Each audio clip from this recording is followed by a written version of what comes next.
بسم الله الرحمن الرحيم. خلق منها زوجها وبث منهما رجالا كثيرا ونساء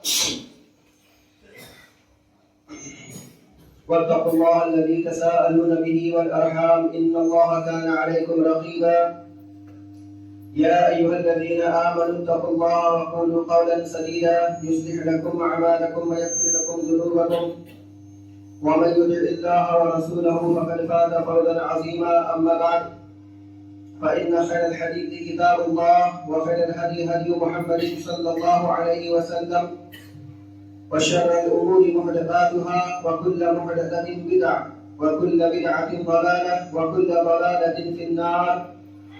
أعوذ بالله من الشيطان الرجيم. بسم الله الرحمن الرحيم. وإذ قال موسى لقومه إن الله يأمركم أن تذبحوا بقرة قالوا أتتخذنا هزوا قال أعوذ بالله أن أكون من الجاهلين. رب اشرح لي صدري ويسر لي أمري واحلل عقدة من لساني يفقهوا قولي. سبحانك لا علم لنا إلا ما علمتنا إنك أنت العليم الحكيم وتب علينا إنك أنت التواب الرحيم.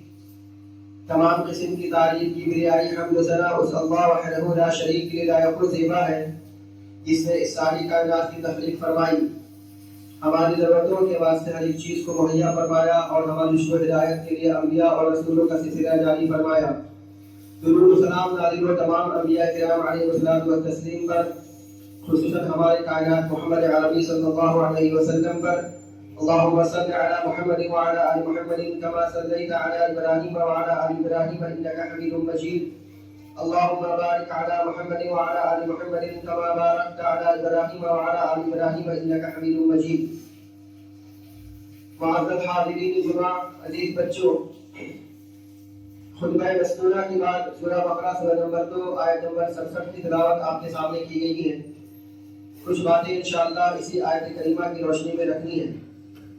اللہ رب العزت سے دعا ہے کہ اللہ تعالی ہمیں حق کہنے، حق سننے، حق سمجھنے اور حق باتوں پر عمل کرنے کی توفیق عنایت فرمائے. آمین.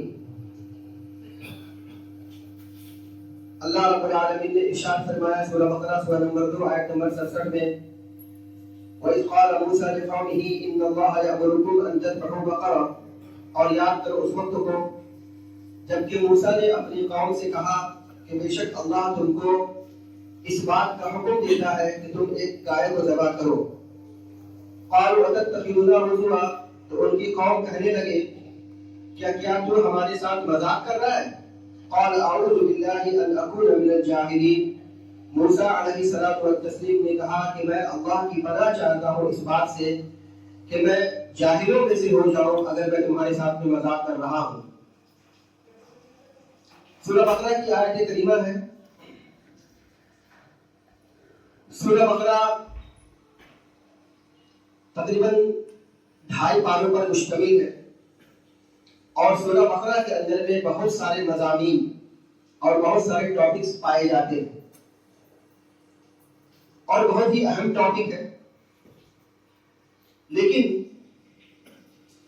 یہ جو آیت کریمہ جو آپ کے سامنے پڑھی گئی ہے، اسی آیت کریمہ کی روشنی میں اس سورہ کا نام سورہ بقرہ رکھا گیا ہے. بقرہ کے معنی ہوتے گائے. تو چونکہ اس آیت کریمہ کے اندر میں موسیٰ علیہ الصلوۃ والتسلیم کے زمانے کا ایک واقعہ بیان کیا گیا ہے. یوں تو بہت سارے واقعات بیان کیے گئے سورہ کے اندر میں، لیکن جب اس سورہ کا نام سورہ بقرہ رکھا گیا ہے تو آپ اسی سے اندازہ لگا لیجئے کہ اس واقعے کی کتنی بڑی اہمیت ہوگی. یہ واقعہ جو ہماری زندگی سے بہت ہی قریب ہے اور ہمیں نصیحت دلاتی ہے، یاد دلاتی ہے، اسی وجہ سے غالباً اسی واقعے کی روشنی میں اس سورہ کا نام سورہ بقرہ رکھا گیا ہے. سورہ بقرہ کی کیا اہمیت اور کیا فضیلت ہے آپ سب اچھی طریقے سے جانتے ہوں گے. ایک روایت کے اندر میں رسول اکرم صلی اللہ علیہ وسلم نے اس کی اہمیت بیان کرتے ہوئے فرمایا کہ کہ ہر ایک چیز کی کوہان ہوتی ہے. کوہان کا مطلب یہ ہے کہ سب سے اونچی چیز، یعنی اونٹ کی جو پیٹھ ہوتی ہے اس کی پیٹھ کو کوہان بولا جاتا ہے. تو چونکہ اس کی پیٹھ سب سے ہائٹ پر ہوتی ہے، سب سے اونچی ہوتی ہے، تو اسی کو کوہان کہا جاتا ہے. تو رسول اللہ صلی اللہ علیہ وسلم نے ارشاد فرمایا کہ ہر ایک چیز کی کوہان ہوتی ہے، اور قرآن کی کوہان سورہ بقرہ ہے. یعنی قرآن میں سب سے عظیم سورت اور سب سے اہمیت والی سورت اگر کوئی ہے تو وہ سورہ بقرہ ہے. اور آگے رسول اللہ صلی اللہ علیہ وسلم نے اس کی اہمیت اور فضیلت بھی بیان فرمائی ہے. مثال کے طور پہ ایک روایت کے اندر میں رسول اللہ صلی اللہ علیہ وسلم نے ارشاد فرمایا کہ جو آدمی سورہ بقرہ کی تلاوت اپنے گھر کے اندر میں کرتا ہے تو اس گھر کے اندر میں شیاطین داخل نہیں ہو سکتے. اب شیاطین کے داخل ہونے کا مطلب یہ ہے کہ آپ کے گھر میں اگر شیاطین داخل ہو جائے تو سمجھ لیجئے کہ آپ کا گھر شیاطین کا گہوارہ اور مسکن بن جائے. اتھل پتھل، لڑائی جھگڑے، خیر و برکت کا چلا جانا، بیماری، تکلیف، مصیبت اور ہر وہ بلائے، ہر وہ مصیبت، ہر وہ پریشانی جس سے آپ چڑھتے ہو آپ کے گھر میں موجود ہوگا. کس کے نتیجے میں؟ سورہ بقرہ نہ پڑھنے کے نتیجے. ایک روایت کے اندر میں رسول اللہ صلی اللہ علیہ وسلم نے یہ بھی ارشاد فرمایا کہ جس گھر کے اندر میں سورہ بقرہ کی تلاوت ہوتی ہے اس گھر میں شیاطین داخل نہیں ہو سکتے. یعنی اگر پہلے سے شیاطین موجود ہو تو سورہ بقرہ پڑھنے کے نتیجے میں شیاطین گھر سے باہر نکل جاتے، بھاگ جاتے. اور اگر شیاطین نہ ہو تو باہر سے شیاطین گھر کے اندر میں نہیں داخل ہو سکتے. یہ سورہ بقرہ پڑھنے کی برکت اور اس کا نتیجہ. اسی طریقے سے سورہ بقرہ کے سلسلے میں صحیح مسلم کی روایت میں رسول اللہ صلی اللہ علیہ وسلم نے ارشاد فرمایا کہ سورہ بقرہ کا پڑھنا باعث برکت ہے. یعنی اگر آپ جان اور مال کے اندر میں، آل اولاد کے اندر میں خیر و برکت چاہتے ہیں تو آپ کو چاہیے کہ آپ سورہ بقرہ کی تلاوت کیجیے. اور آگے رسول اللہ صلی اللہ علیہ وسلم نے فرمایا کہ اس کو ترک کر دینا، اس کا چھوڑ دینا باعث حسرت ہے، یعنی افسوس کی بات. اب ہمارے مسلم معاشرے کے اندر میں سورہ بقرہ کی اہمیت اور اس کی فضیلت کو لوگ جانتے ہیں، ہر کوئی جانتا ہے. یہی وجہ ہے کہ آج سورہ بقرہ کی خرید و فروخت ہوتی ہے. خیر و برکت کے نام پر اس کا دھندا اور اس کا کاروبار ہوتا ہے. وہ کس طریقے سے؟ وہ اس طریقے سے کہ آپ کو محلے میں ایسے حافظ قرآن مل جائیں گے جو مہینے کی اجرت پر سورہ بقرہ کی تلاوت گھر کے اندر بھی کرتے ہیں. پورے مہینے سورہ بقرہ پڑھیں گے اور اجرت کے طور پہ مہینے میں کچھ پیسے لیں گے. بلکہ بعض عورتیں ایسی ہیں کہ جو باقاعدہ گھر میں جا کر کے سورہ بقرہ پڑھ دی اور اجرت دے دی. کہیں کہیں تو یہ ہے کہ ہمارے گھر میں 40 دن آپ سورہ بقرہ پڑھ دیجیے، تو 40 دن سورہ بقرہ پڑھوایا جاتا ہے. اسی طریقے سے سورہ بقرہ کا ہمارے یہاں کانسیپٹ ایک یہ بھی پایا جاتا ہے کہ اگر کسی نے نیا گھر خریدا، کسی نے نئی دکان کی اوپننگ کی، تو نیا گھر خریدنے کی وجہ سے اور نئی دکان اوپننگ کی وجہ سے سورہ بقرہ پڑھایا جاتا ہے. نیا گھر خریدا تو 40 دن سورہ بقرہ پڑھاؤ. نیا مکان، نئی دکان خریدی ہے، نئی اوپننگ ہو رہی ہے تو سورہ بقرہ پڑھی جائے. تو یہ کاروبار ہوا کہ نہیں ہوا؟ تو دھڑلے سے ہمارے سماج میں سورہ بقرہ کی اہمیت اور اس کی فضیلت کے پیش نظر یہ کاروبار ہی دھندا چل رہا. بعض ہمارے بھائیوں کے اندر میں سورہ بقرہ کے سلسلے میں یہ تصور پایا جاتا ہے کہ سورہ بقرہ کو آپ کو موبائل میں لگا دیجئے، گھر میں سنتے رہیے، وہ کام پورا کر دے گا. سورہ بقرہ کو چیپ میں، میموری میں، موبائل میں لگا دیجئے، یوٹیوب میں سورہ بقرہ کی تلاوت ہو رہی ہے، آپ اپنا کاروبار کیجئے، اپنا کام کیجئے، اور اپنا گھر کے کام میں مصروف رہیے، سورہ بقرہ بھی سنتی رہیے. یہ ساری چیزیں سورہ بقرہ کی سلسلے میں پائی جاتی ہیں. لیکن اگر آپ فتاوی محدثین کے مطالعہ کریں گے تو آپ پائیں گے کہ ان فتاووں کے اندر میں یہ کوئی بھی کنسپٹ، کوئی بھی تصور نہیں پایا جاتا. سورہ بقرہ کو اجرت پر پڑھوانا، سورہ بقرہ کو اوپننگ کے لیے پڑھوانا، سورہ بقرہ کو نئے گھر میں داخل یا پرویش کے لیے پڑھوانا، سورہ بقرہ کو 40 دن پڑھوانا، یا سورہ بقرہ کو لگا دینا موبائل میں اور اس کا سننا. بلکہ حدیث کے اندر میں جو لفظ پایا جاتا ہے وہ ہے سورہ بقرہ کی تلاوت کرنا. اب 2.5 پارے پر مشتمل ہے، کون اس کے پاس اتنا وقت ہے؟ 3-3 4-4 گھنٹہ لوگ گپ شپ پہ اپنے آپ کو بتا دیں گے، وہ روا ہے، وہ بہتر ہے. لیکن 2.5 پارہ سورہ بقرہ آدھا گھنٹہ پون گھنٹہ کون پڑھے گا؟ کسی کے پاس اتنی فرصت نہیں ہے، کسی کے پاس میں اتنا وقت نہیں ہے کہ سورہ بقرہ پورا پڑھے. یہی وجہ ہے کہ آج کرائے سے منگائے جاتے ہیں حافظ قرآن سورہ بقرہ پڑھنے کے لیے. ایک بات تو یہ پائی جاتی ہے. اب دوسری بات ہماری یہاں یہ پائی جاتی ہے کہ سورہ بقرہ تو گھر میں پڑھائی جاتی ہے.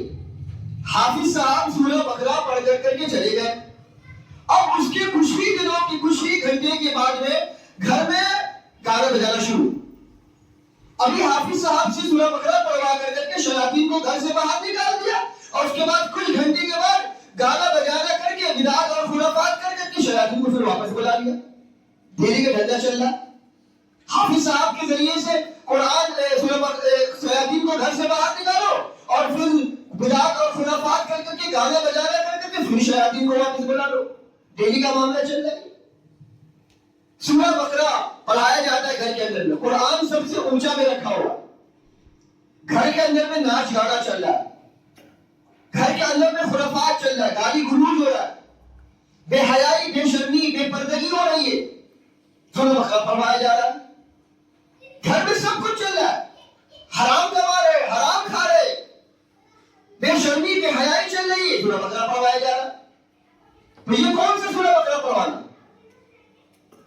اس سے کوئی خیر و برکت حاصل ہونے والی نہیں ہے. آپ کو بہلایا جا رہا ہے. تو یہ دھندا چل رہا ہے ہمارے معاشرے میں، ہمارے سماج میں.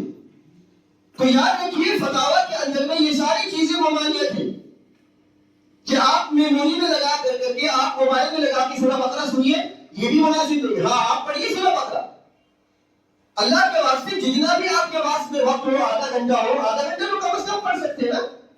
اب جتنا بھی ہو آپ کی نیت کے حساب سے انشاءاللہ خیر و برکت حاصل ہوگی، آپ کو ثواب ملے گا. آپ پڑھیں گے تو آپ کو نیکی ملے گی، دوسرا پڑھے گا دوسروں کو نیکی ملے گی، دوسرے کو آپ کو کیا ثواب ملے گا. تو اس سے کوئی اہمیت اور کوئی خیر و برکت ہونی جانی نہیں. اس کے علاوہ سورہ بقرہ کے اندر میں آیت الکرسی بھی ہے. اب آیت الکرسی کی بھی الگ اہمیت ہے. سورہ آیت الکرسی کی ایک روایت کے اندر میں رسول اللہ صلی اللہ علیہ وسلم نے اس آیت کریمہ کے بارے میں ارشاد فرمایا کہ قرآن کریم کی سب سے عظیم الشان آیت ہے. قرآن کریم کی سب سے عظیم الشان آیت ہے آیت الکرسی. اور ایک روایت کے اندر میں جب رسول اللہ صلی اللہ علیہ وسلم معراج میں تشریف لے گئے تھے تو معراج سے جو گفٹ اور جو تحفہ لے کر کے آئے تھے، کیا لے کر کے آئے تھے؟ یہی سورہ بقرہ یا آیت الکرسی. تو اس سے آیت الکرسی کی بھی اہمیت کا ہمیں اندازہ ہوتا ہے. اب یہ بھی ہمارے سماج میں، ہمارے مسلم معاشرے میں اس کی بڑی اہمیت ہے. بچے کو یاد کرایا جاتا ہے، گھر کی عورتیں اس کو یاد کرتی ہیں آیت الکرسی. اب اس کا بھی دھندا اور اس کا کاروبار بڑے زور شور سے چل رہا ہے. آیت الکرسی والی رسم الخط میں فریم ملتی، کشتی کی شکل میں، ناؤ کی شکل میں، پھول کی شکل میں وغیرہ اور کئی شکلوں میں رسم الخط میں آیت الکرسی لکھی ہوئی. کہاں لکھ رہا ہے؟ روڈ کے کنارے پہ، گلی کے نکڑ پہ لکھ رہا ہے. اس کو لوگ جا کر کے خرید رہے. ابھی وہ کہاں تھا؟ گلی کے نکڑ پہ تھا، روڈ کے سائڈ کے کنارے سائڈ میں تھا. اب اس کو خرید کے لے آ کر کے گھر کے سب سے اونچائی میں رکھ رہے. تاکہ پتہ چلے کہ ہم مسلمان ہیں. جب لوگ داخل ہو اور نظر پڑے آیت کرسی پر تو پتہ چلے کہ یہ مسلمان نظر ہے. بس ہمارا کام یہی رہ گیا ہے آیت کرسی لٹکانا تاکہ دنیا کو معلوم ہو, لوگوں کو معلوم ہے کہ ہم مسلمان ہیں.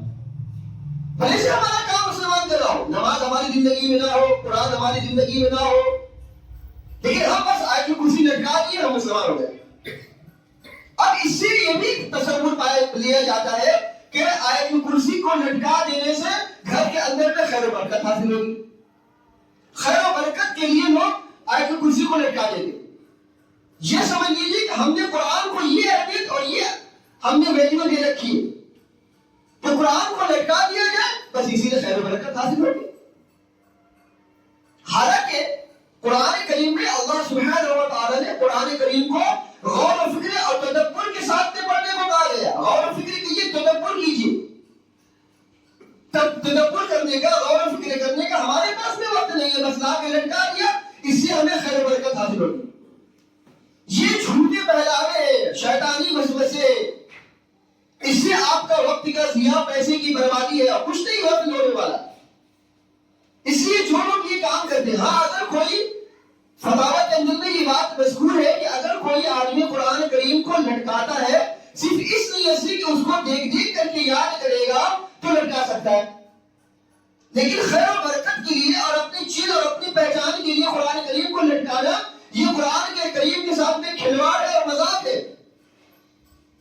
ہم دنیا میں جا کر کے, روڈ میں جا کر کے احتجاج کرتے ہیں قرآن کریم میں جو لوگ بے عزتی کرتے, ہم خود قرآن کی بے عزتی کر رہے ہیں, قرآن کی بے حرمتی کر رہے ہیں, اس کو لٹکا کر کے, اس کو نہ پڑھ کر کے. تو ہمارے یہاں آج سماج میں قرآن کی بس یہی عزت رہ گئی ہے کہ اس کو لٹکا دیا جائے, خیر و برکت حاصل کی جائے, لہذا ہم اس سے چھٹکارا پا جائے. اس سے کچھ ہونے والا نہیں.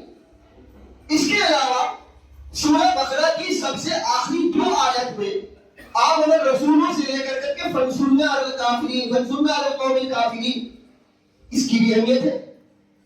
سورہ بقرہ کی آخری 2 آیتوں کے سلسلے میں رسول اکرم صلی اللہ علیہ وسلم نے ارشاد فرمایا کہ جو آدمی رات کے وقت میں سوتے ہوئے سورہ بقرہ کی آخری 2 آیتوں کی تلاوت کر لے, پوری رات اس کے لیے کافی ہو جاتی ہے. اللہ تعالیٰ کی طرف سے ایک فرشتہ اس کے لیے متعین کر دیا جاتا ہے جو ساری رات اس کی حفاظت کرتا ہے. شیطان کے وسوسے, گھبراہٹ اور اسی طریقے سے بے چینی جو انسان ناپسند کرتا ہے اس سے اس کو بچاتا ہے, محفوظ کرتا ہے. سورہ بقرہ کی آخری 2 آیات. تو ہمیں چاہیے کہ ہم قرآن کریم کو غور و فکر کے ساتھ پڑھیں, تدبر کے ساتھ پڑھیں. اب ہمارے یہاں یہ پایا جاتا ہے قرآن شریف پڑھ لو برکت ملے گی, بس خالی ہمیں برکت کے لیے ہم قرآن کو پڑھ دیں, ثواب کے حصول کے لیے ہم قرآن پڑھ دیں. لیکن قرآن کریم میں اللہ سبحانہ و تعالیٰ نے کیا میسج دیا ہے, کیا پیغام دیا ہے, اس سے ہمیں کوئی سروکار نہیں ہے. یہی وجہ ہے کہ آج مسلم معاشرے کے اندر میں قرآن سے بے رغبتی پائی جا رہی. قرآن کے حقوق ہم نے ادا نہیں کیے. قرآن اللہ رب العالمین کی طرف سے ایک عظیم نعمت ہے. کل قیامت کے دن اللہ سبحانہ و تعالیٰ اسی نعمتوں کے سلسلے میں ہم سے سوال کرے گا, ہم کیا جواب دیں. بہرحال یہ الگ ٹاپک ہے, ایک الگ موضوع ہے.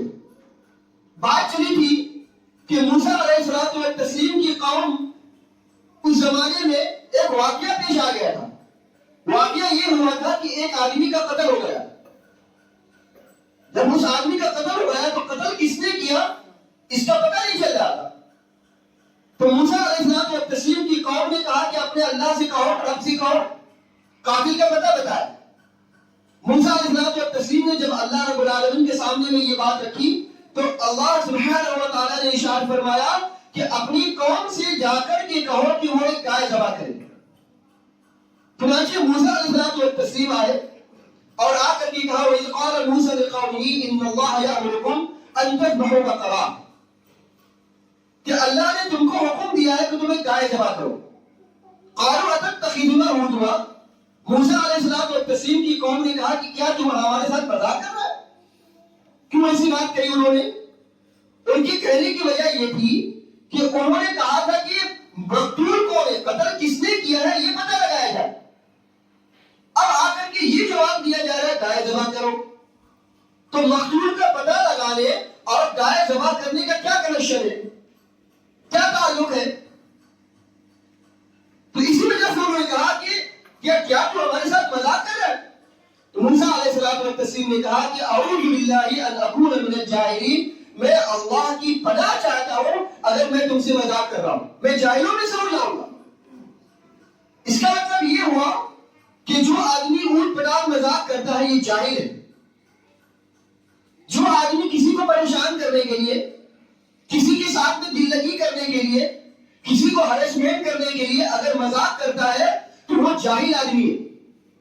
مسند احمد کی ایک صحیح درجے کی روایت کے اندر میں آتا ہے، رسول اللہ صلی اللہ علیہ وسلم نے ارشاد فرمایا کہ ایک آدمی لیٹا ہوا ہے، سویا ہوا ہے، آپ کیا کرتے ہیں اور اس کا سامان اس کے سامنے موجود ہے، آپ مذاق کے طور پہ جا کر کے اس کا سامان کو غائب کر دیتے۔ اب بیچارہ کو اٹھا اپنا سامان ڈھونڈ رہا ہے، پریشان ہے، اس کو کہیں جانا ہے، سفر پہ جانا ہے، اس کا قیمتی سامان ہے، اس کی ضروری سامان ہے، بیچارہ گھوم رہا ہے، ادھر ادھر پریشان ہے، آپ کنارے بیٹھ کے کھیل رہے ہیں۔ جاہل ہے آپ، یہ مسلمان کا طریقہ نہیں ہے، یہ مسلمان کا کام نہیں ہے کہ کسی کو ہریسمنٹ کر کر کے، کسی کو پریشان کر کر کے آپ مذاق اڑائے گا۔ اسی طریقے سے ہمارے بعض بھائی ایسے بھی ہیں جو یوٹیوب پہ ویڈیو بناتے ہیں، یوٹیوب پہ ویڈیو بناتے کسی کو پریشان کرتے، اب پریشان کرنے کے لیے اس کو اپلوڈ کر دیتے۔ ہاں بعد میں اس سے معافی مانگ لیتے، بھائی دیکھو ہم پہلے ویڈیو بنایا ہے، تمہارا تم کو پریشان کرنا مقصود نہیں تھا، یوٹیوب بنا کر کے اس کو اپلوڈ کر دیتے۔ دنیا دیکھتی، کچھ لوگ اسٹیج پہ آ کر کے لوگوں کو ہنسانے کے لیے انٹرٹینمنٹ کرتے، اللہ رب العالمین کی تخلیق کا مذاق اڑاتے، طرح طرح کی آواز نکالتے، کتے کی آواز، بلی کی آواز نکالتے اور اس طرح کی آواز نکال کر کے لوگوں کو ہنساتے، اپنے چہروں کو عجیب عجیب قسم کا بنا لیتے اور پھر عجیب عجیب کپڑے پہن کر کے آ کر کے لوگوں کو انٹرٹینمنٹ کرواتے اور اس سے ویڈیو بنا کر کے اپلوڈ کر کر کے اس سے جو ہے پیسے وصول کرتے۔ یہ دھندا چلا لوگوں کو پریشان کرنے کے لیے، یہ جہالت ہے، یہ مسلمان کا کام نہیں ہے کسی کو پریشان کرنا۔ ہاں اگر آپ کو مذاق ہے اس کام کے اندر میں، یہ ایک الگ موضوع ہے، رسول اللہ صلی اللہ علیہ وسلم نے ہنسی مذاق کی ہے، لیکن کسی کی دل آزاری کے لیے نہیں، کسی کو نقصان، کسی کو تکلیف پہنچانے کے لیے نہیں۔ لیکن ہماری یہ چل رہا ہے معاملہ۔ تو اللہ رب العالمین نے ارشاد فرمایا کہ موسیٰ علیہ السلام فرماتا ہے کہ اگر میں تمہارے ساتھ میں مذاق کر رہا ہوں تو میں جاہل ہوں۔ یہ کون کہہ رہا ہے؟ جلیل القدر نبی موسیٰ علیہ السلام، وہ کہہ رہے ہیں کہ اگر میں تم سے مذاق کر رہا ہوں تو میں جاہل میں سے ہو جاؤں گا، یعنی وہ بھی اگر مذاق کریں گے تو وہ بھی جاہل ہو جائیں گے۔ تو سمجھ لو کہ جلیل القدر نبی یہ کہہ رہا ہے تو ہم لوگ دن رات میں کسی کے ساتھ میں کتنا مذاق کرتے اور مذاق میں کس کو کتنا پریشان کر دیتے۔ اس سلسلے میں کئی ساری روایت ہیں، ابن ماجہ، مسند احمد اور جامع ترمذی کی، انشاءاللہ کسی موقع پہ آپ کو اس کے سامنے کا بیان کیا جائے۔ تو موسیٰ علیہ السلام نے جب یہ بات کہی تو انہوں نے کہا کہ قالوا ادع لنا ربک یبین لنا ما ہی، انہوں نے کہا کہ اے موسیٰ اپنے پروردگار سے کہو کہ وہ گائے کیسی ہونی چاہیے۔ ایک بات، دوسری بات یہ سمجھ لیجئے کہ اللہ سبحانہ و تعالیٰ کا جو حکم ہو وہ حکم آپ کے پلے پڑے نہ پڑے، آپ کے دماغ میں، آپ کے عقل میں گھسے نہ گھسے، آپ کو فوراً بجا لانا، آپ کو آمنا و صدقنا کہتے ہوئے اس پر فوراً عمل کر لینا ہے، ذرہ برابر بھی اس پر چوں چلا نہیں کرنا، اگر وغیر نہیں کرنا، کنیکشن یا ربط یا تعلقات کو نہیں جوڑنا۔ اللہ کا حکم ہے کرنا ہے تو کرنا ہے۔ تو انہوں نے کہا قالوا ادع لنا ربک یبین لنا ما ہی، جب اللہ نے کہہ دیا گائے ذبح کرو تو ان کو گائے ذبح کرنی چاہیے تھی، کوئی سی بھی گائے لا کے ذبح کر دیتے، لیکن اب وہ بہانہ ڈھونڈنے لگے، پوچھو اپنے رب سے کہ گائے کیسی ہونی چاہیے۔ اسی وجہ سے قرآن کریم میں اللہ سبحانہ و تعالی نے فرمایا کہ زیادہ سوال مت کرو، زیادہ سوال کرو گے تو جواب آنے پر تم پریشان ہو جاؤ، کر نہیں پاؤ گے۔ اور رسول اللہ صلی اللہ علیہ وسلم کی حدیث ہے کہ جب تک میں تم کو کسی بات کا حکم نہ دوں بس مجھ کو چھوڑے رکھو، اس کے سلسلے میں زیادہ سوال اور قریب نہ کرو۔ عبداللہ ابن عمر رضی اللہ تعالی عنہ تو یہ بھی فرماتے ہیں کہ جو واقعہ نہ ہوا ہو، جو کام ہوا ہو نہ ہو، اس کے سلسلے میں سوال مت کرو۔ اگر یہ چیز ہو جائے تو کیا کرنا چاہیے، اگر یہ ہمارے ساتھ کوئی واقعہ پیش آ جائے تو کیا کرنا چاہیے. آپ کے ساتھ میں وہ واقعہ ہوا ہی نہیں ہے، وہ انسیڈنٹ ہوا ہی نہیں، تو اس کے بارے میں سوال کیا کرنا، جب ہو جائے تب سوال کرو. تو یہ بھی سوال کرنا یہ بنی اسرائیل کی علامت ہے اور یہ ہلاکت اور تباہی کا ذریعہ ہے. اللہ رب العالمین نے قرآن مجید میں زیادہ سوال کرنے سے منع فرمایا ہے، جتنا کہا گیا اتنا کرنا ہے. تو کہا کہ پوچھو اپنے رب سے کیسی گائے ہونی چاہیے، تو اللہ رب العالمین نے کہا کہ انہا قال انه يقول انها بقرة لا فارض ولا بكر، وہ گائے ایسی ہونی چاہیے جو نہ بوڑھی ہو اور نہ بالکل بچی ہو، بالکل باغرا جوان ہونی چاہیے گائے، تندرست. ڈھونڈیا ویسی گائے تو کہنے لگے فَفْعَلُوا مَا تُؤْمَرُونَ أَوَانٌ بَيْنَ ذَلِكَ فَافْعَلُوا مَا تُؤْمَرُونَ. اللہ نے فرمایا کہ جو تم کو حکم دیا جا رہا ہے وہ کرو. اور پھر کہنے لگے يُبَيِّن لَنَا مَا لَوْنُهَا، اے موسیٰ اپنے پروردگار سے پوچھو کہ اس کا رنگ کیسا ہونا چاہیے. اب اللہ رب العالمین نے کہا کہ انها بقرة صفراء فاقع لونها تسر الناظرین، اس کا رنگ پیلا ہونا چاہیے، زرد ہونا چاہیے، بالکل گاڑھا، بالکل گاڑھا رنگ کا ہونا چاہیے، دیکھنے والوں کے لیے بہت ہی خوش اچھا لگے، خوبصورت لگنی چاہیے، بھلی لگنی چاہیے. پھر اس کے بعد آئے جب اللہ رب العالمین نے یہ کہہ دیا کہا کہ اے موسیٰ اپنے پروردگار سے کہو کہ وہ گائے کیسی ہونی چاہیے، بے شک ہماری یہ گائے تو ہمارے لیے مشتبہ ہو رہی ہے. قالوا ادع لنا ربك يبين ما هي ان البقرة تشابه علينا وانا ان شاء الله لمهتدون. اگر اللہ نے چاہا تو اب ہم کو راستہ مل جائے گا. اللہ کے نبی صلی اللہ علیہ وسلم فرماتے ہیں کہ یہاں انہوں نے کہا انشاءاللہ، اگر اللہ نے چاہا. اللہ کے نبی صلی اللہ علیہ وسلم فرماتے ہیں کہ اگر یہ انشاءاللہ نہ کہہ دیں تو قیامت تک اللہ رب العالمین اس کے لیے واضح نہیں کرتا گائے کیسی ہونی چاہیے. لیکن اللہ رب العالمین چونکہ انہوں نے انشاءاللہ کہا تو اللہ رب العالمین نے واضح کر دیا. تو انشاءاللہ یہ کہنا یہ ہمارے لیے کتنی بڑی بات ہے کہ ہمیں ہر کام میں اللہ رب العالمین کی رضامندی ڈھونڈنی چاہیے کہ اللہ رب العالمین کی رضا رہی تو یہ کام ہم کریں گے. آپ جتنا بھی کام کر لیں، جتنا بھی ارادہ کر لیں، جتنے بھی پلاننگ کر لیں، اگر اللہ رب العالمین کی رضامندی نہیں ہوئی آپ کا کام نہیں ہو سکتا. سارا کام، سارا عمل اللہ رب العالمین کی مشیت اور اس کی رضا اور اس کی خوشنودی سے ہوتی ہے. ہمیں ہر کام کے لیے اللہ رب العالمین کی رضا تلاش کرنی چاہیے. کہا کہ انشاءاللہ لمهتدون، انشاءاللہ اگر اللہ نے چاہا تو اب ہم جو ہے راستہ پا لیں گے. تو اللہ رب العالمین کو راستہ دکھایا. تو آگے اللہ فرماتا ہے وَإِذْ قَتَلْتُمْ نَفْسًا فَادَّارَأْتُمْ فِيهَا وَاللَّهُ مُخْرِجٌ مَا كُنتُمْ تَكْتُمُونَ. یہ قوم ایسی تھی جو یہ حکم ماننے والی نہیں تھی. انہی کی قوم میں سے کچھ لوگوں نے قتل کر دیا تھا. وہ چاہتے تھے کہ قاتل کا پتہ نہ چلے، اسی وجہ سے وہ لوگ ٹال مٹول کر رہے تھے تاکہ ٹال مٹول کریں گے تو قاتل چھپ جائیں گے. لیکن اللہ رب العالمین سے تو نہیں چھپ سکتا. وَاللَّهُ مُخْرِجٌ مَا كُنتُمْ تَكْتُمُونَ، جو کچھ تم چھپاتے ہو اللہ اس کو ظاہر کر کے رہے گا، یہاں نہیں تو آخرت میں ضرور کرے گا اللہ تعالیٰ. آپ جتنا بھی چھپا لو، ہم سب سے چھپ سکتے ہیں لیکن اللہ رب العالمین سے نہیں چھپ سکتے.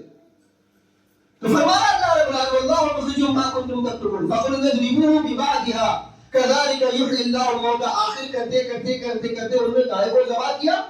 گائے کو ذبح کرنے کے بعد گوشت کا ایک ٹکڑا لیا، گوشت کے ٹکڑے لے کر کے مقتول کے جسم پر کو رگڑا. مقتول زندہ ہوا، زندہ ہونے کے بعد اس نے قاتل کا پتہ بتایا. پھر روایت کے اندر میں آتا ہے پھر اس کی وفات ہوئی. لوگوں نے اپنی آنکھوں کے سامنے میں ایک مردے کو زندہ ہوتا ہوا دیکھا. کذالک یحیی اللہ الموتى. اللہ فرماتا ہے کہ اللہ تعالیٰ تم کو اسی طرح مرنے کے بعد دوبارہ زندہ کرے گا. وَيُرِيكُمْ آیَاتِهِ، اور اللہ تم کو اپنی نشانیاں دکھلاتا ہے. لَعَلَّكُمْ تَعْقِلُونَ، تاکہ تم غور کرو، تدبر کرو، عقل لگاؤ، دماغ لگاؤ. ہم روزانہ سوتے، روزانہ رات کو سوتے دعا پڑھتے اللہم بسمک اموت واحیا. ہر قوم میں لوگوں نے بعض الممات یعنی مرنے کے بعد دوبارہ اٹھائے جانے کو رد کیا ہے.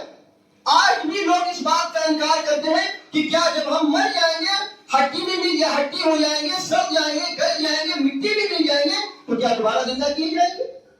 آج بھی لوگ بعض الممات یعنی مرنے کے بعد دوبارہ اٹھائے جانے کا انکار کرتے ہیں. یہی وجہ ہے کہ دنیا میں سب کچھ کرتے، حرام کماتے ہیں، ظلم کرتے ہیں اور بہت سارے فضول کام کرتے ہیں، کیونکہ سمجھتے کہ دنیا ہی نہیں ہمارے لیے، مرنے کے بعد تو دوبارہ اٹھایا جانا نہیں ہے۔ لیکن اللہ سبحانہ و تعالی ہمیں اور آپ کو بتلاتا ہے، یریکم آیاتہ لعلکم تعقلون، اللہ تعالیٰ ہمیں دوبارہ مرنے کے بعد زندہ کرے گا۔ جس طریقے سے بنی اسرائیل کو اللہ نے یہ معجزہ یہ دکھایا ان کی آنکھوں کے سامنے میں کہ ایک مردے کو زندہ کیا اور اس نے برباد کیا اور پھر دوبارہ مر گیا۔ ہم جب روزانہ رات کے وقت میں سونے کے لیے جاتے ہیں تو کہتے ہیں اللہم بسمک اموت واحیا، اے میرے پروردگار میں تیرے نام پہ مرتا ہوں اور میں تیرے نام پر زندہ ہوں گا۔ کیا ہم مرنے کے لیے جا رہے ہیں؟ اللہم بسمک اموت، اے اللہ میں تیرے نام پہ مرتا ہوں۔ اور جب صبح اٹھ جاتے ہیں تو آپ کیا کہتے ہیں؟ الحمدللہ الذی احیانا بعد ما اماتنا والیہ النشور، تمام تعریف اس اللہ کے لیے جس نے ہمیں زندہ کیا ہمارے مرنے کے بعد۔ نیند کیا ہے؟ نیند ایک موت ہے، موت کی بہن کہا گیا ہے۔ قرآن کریم میں 2 مقامات پہ اللہ رب العالمین نے ارشاد فرمایا کہ انسان جب سونے کے لیے چلا جاتا ہے تو اس کی روح نکل جاتی ہے، اس کی روح معلق ہوتی ہے، آسمان اور زمین میں لٹکتی رہتی ہے۔ جس انسان کی وفات ہونی رہتی ہے روح واپس نہیں آتی، انسان جا کر کے قبر میں اٹھتا ہے، اور جس انسان کی زندگی باقی رہتی ہے روح واپس آ جاتی ہے اور ہم صبح اٹھ جاتے ہیں۔ اللہ رب العالمین روزانہ ہمیں ٹیبل دکھلا رہا، سوئے بغیر ہمیں چین نہیں۔